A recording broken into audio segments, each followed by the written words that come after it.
Regardez cette plage paradisiaque derrière nous, c'est le lieu de ce nouvel épisode.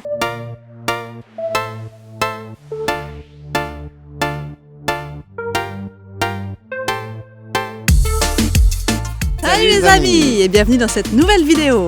On vous emmène à la découverte de Minorque, une des 5 îles des Baléares. Elle est moins connue que sa sœur Majorque, mais elle regorge pourtant de trésors que nous allons vous faire découvrir. Si vous appréciez ce contenu, appuyez sur le pouce bleu pour nous soutenir et abonnez-vous pour recevoir toutes les nouvelles vidéos qu'on va publier dans le futur. 3, 2, 1, c'est parti!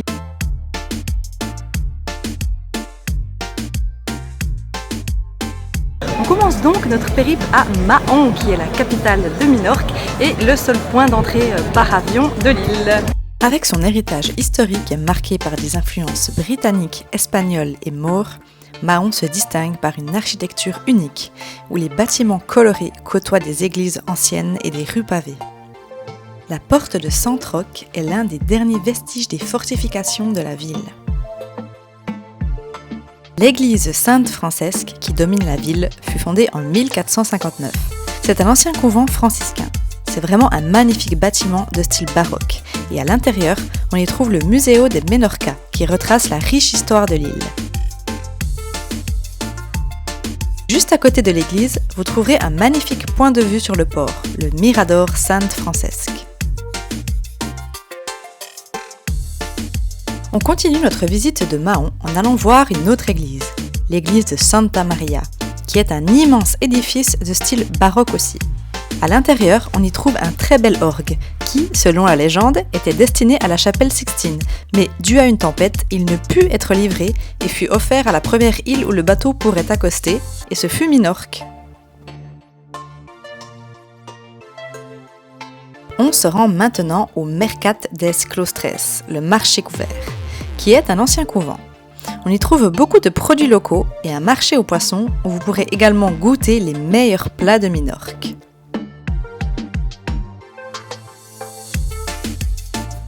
Après avoir profité du marché, on va voir la Plaza Miranda, où se trouve une statue de l'amiral Augusto Miranda, un militaire, politicien et écrivain qui œuvra pour la marine espagnole. Depuis cette place, il y a également une superbe vue sur le port. En se baladant dans les rues de Mahon, on découvre de chouettes terrasses et aussi des boutiques de produits typiques. On arrive sur la place Royale, un endroit très vivant de la ville où les gens aiment se retrouver sur les nombreuses terrasses. Cette place est très belle, car entourée de bâtiments à l'architecture typiquement minorquine. Des événements culturels y sont organisés, comme cette fois-ci un tournoi d'échecs apparemment.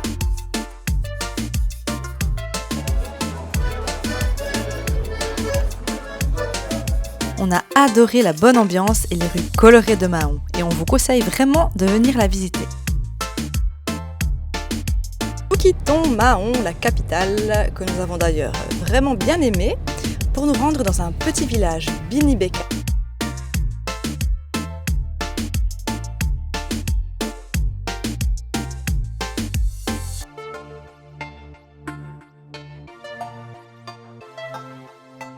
Et nous voilà donc à Binibeka, un petit village typique, très connu pour ses maisons toutes blanches.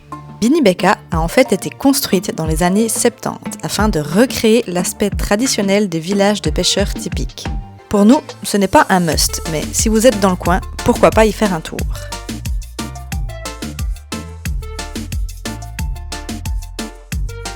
Après notre visite de Mahon et de Binibeka, nous quittons maintenant l'est de l'île pour nous rendre à l'ouest, rejoindre notre hôtel qui se trouve près de Ciutadella, l'ancienne capitale.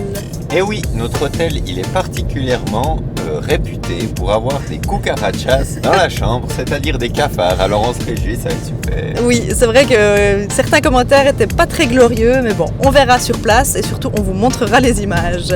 Et Minorque étant une petite île, il nous faut environ 40 minutes pour la traverser.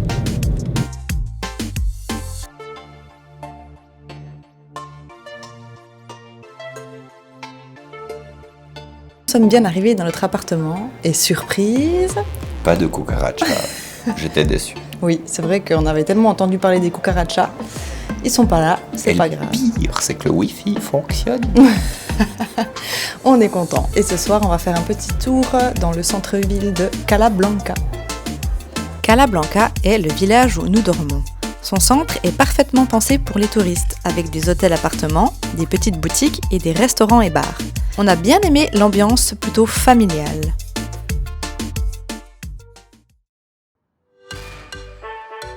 Nouvelle journée à Minorque et aujourd'hui une grosse journée nous attend. On va visiter beaucoup de choses et vous faire découvrir tout ça.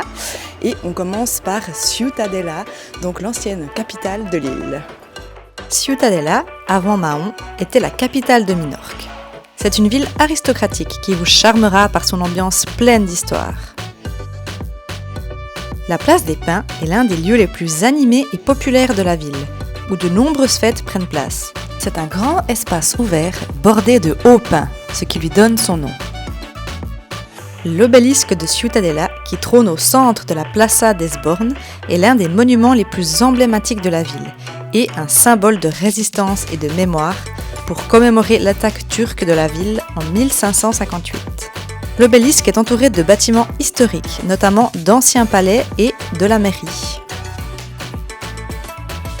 On continue notre visite de Ciutadella en allant voir le port, niché entre les falaises rocheuses. C'est un endroit bordé de restaurants et de bars, et le soir, une ambiance festive s'y installe.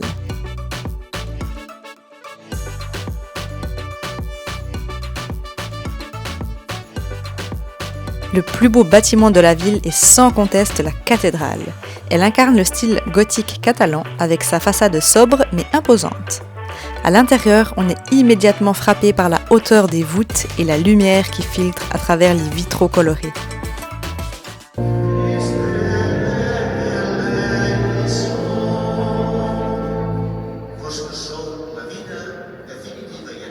Située en plein cœur du centre historique, la cathédrale est un lieu de recueillement.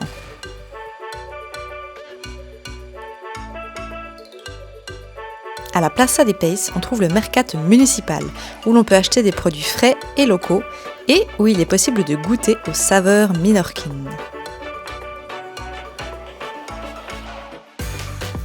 Pour nous, Ciutadella est vraiment la plus belle ville de l'île. On a adoré ses rues et ses monuments pleins d'histoire, ainsi que son ambiance chaleureuse.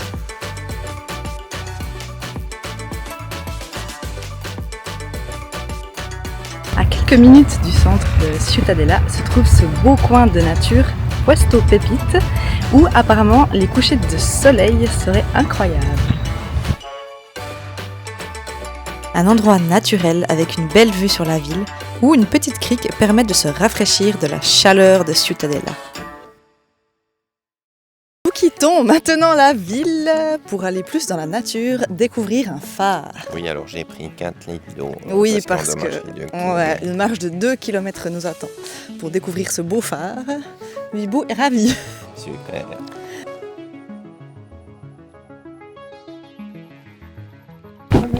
C'est tout là-bas. 1 kilomètre à pied, ça use, 1 kilomètre à pied, ça use les souvenirs. Le phare en question est le phare de Favarit, situé en pleine réserve naturelle, à l'intérieur du parc naturel de Salbufeira des Grau. On est entouré d'une nature sauvage et quasi lunaire avec cette roche noire. Sur le chemin pour le phare, on croise 2 plages où il est possible de se baigner. Le phare est situé à flanc de falaise et est vraiment impressionnant. La vue autour est tout aussi belle, avec toutes ces falaises. C'est un bon spot également pour les couchers de soleil.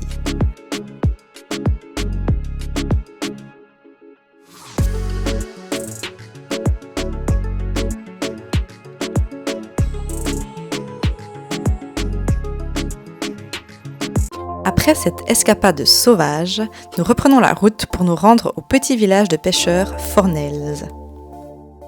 Fornells est un village pittoresque, connu pour son ambiance tranquille et son charme méditerranéen.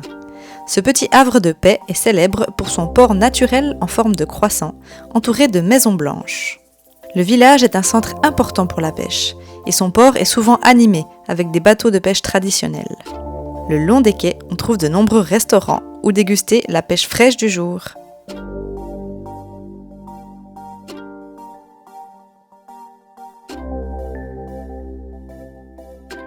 Mais on y trouve aussi un petit côté sauvage, avec un peu plus loin du centre, le Mirador Torre Fornells, qui nous offre encore de belles vues sur la mer.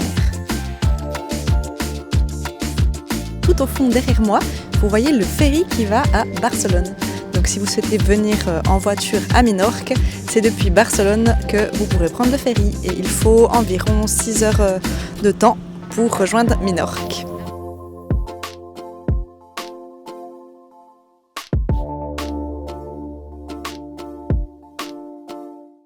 En direct du bus pour aller à Macarilla.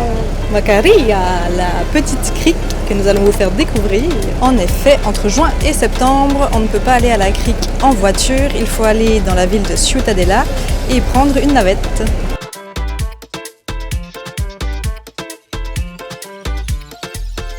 Après 25 minutes de bus, on va encore faire 20 minutes de marche avant de découvrir cette crique qui, paraît-il, est incroyable. Allez, Bibou, c'est pour la bonne cause. La plage de Macarella, située tout près de Ciutadella, est l'une des plus belles criques de Minorque. Entourée de falaises rocheuses couvertes de pinèdes, Macarella est accessible par un sentier de randonnée pittoresque, ce qui ajoute du charme et de l'exclusivité à l'endroit. En rajoutant 10 minutes de marche depuis Macarella, on arrive à la deuxième crique, Macarelleta. Et là, on découvre une plage paradisiaque. Ok, est-ce que ce serait pas le paradis ici ? On se trouve à Cala Macarelleta. Donc nous, avec le bus, on est arrivé à la première plage, Cala Macarella. Et ensuite, il faut marcher environ une dizaine de minutes. Alors attention, le chemin est assez sinueux, mais il y a des superbes vues.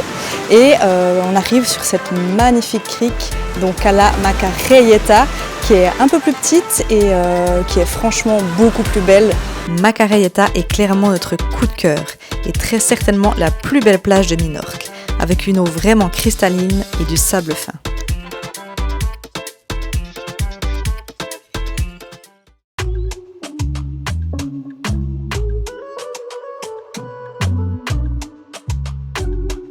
Sur une île, il y a toujours des jolies villes, des super plages, mais aussi des points de vue. Ici, on se trouve à El Toro, qui est un sommet montagneux et qui est le plus haut point de l'île. Et depuis ici, on a un beau panorama sur toute l'île. Facile d'accès en voiture ou en scooter, ce sommet montagneux de 358 mètres vous offre de superbes vues sur Minorque. Au sommet, on y trouve un sanctuaire religieux, qui est un lieu de pèlerinage important pour les habitants.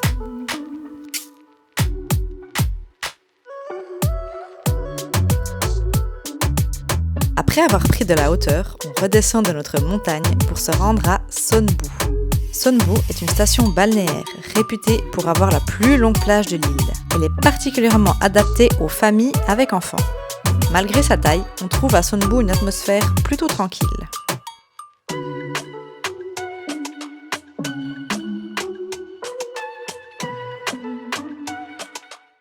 On ne pouvait pas quitter Minorque sans goûter les fameuses tapas. Ah ouais. Et surtout les... Papas. Ivan va nous expliquer comment les Espagnols sortent et mangent le vendredi soir. Alors mes chers amis, vous voyez là, je suis en train de manger une tapa du poulet de porc, c'est très bon.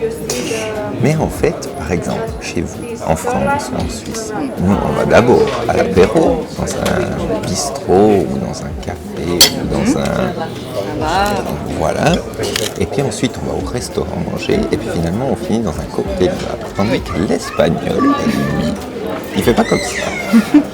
Il va dans le tapas bar, hop, il prend une tapa et une boisson, il discute. 1 heure plus tard, il va dans un autre tapa bar et puis il reprend une tapa puis une boisson. Et en fait, ils en font 5 ou 6 comme ça, puis à la fin, ils ont mangé et bu. Dans 5 bars différents. Dans 5 bars différents.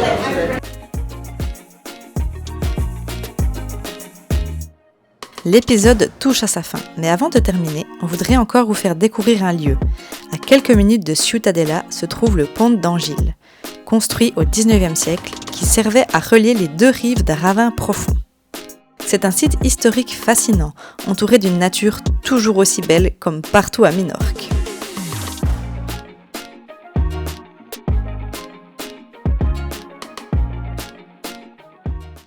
Les amis, il est temps de se quitter. Cet épisode est terminé. On espère qu'il vous aura plu. En tout cas, nous, on a adoré Minorque. Elle a vraiment tout pour plaire. Des plages et des criques magnifiques, des villes très intéressantes, pleines d'histoires et chaleureuses, et une belle nature sauvage. On espère qu'on vous a donné envie de la découvrir. N'oubliez pas de mettre un pouce bleu pour nous soutenir et de vous abonner à la chaîne pour ne manquer aucun autre épisode. À bientôt!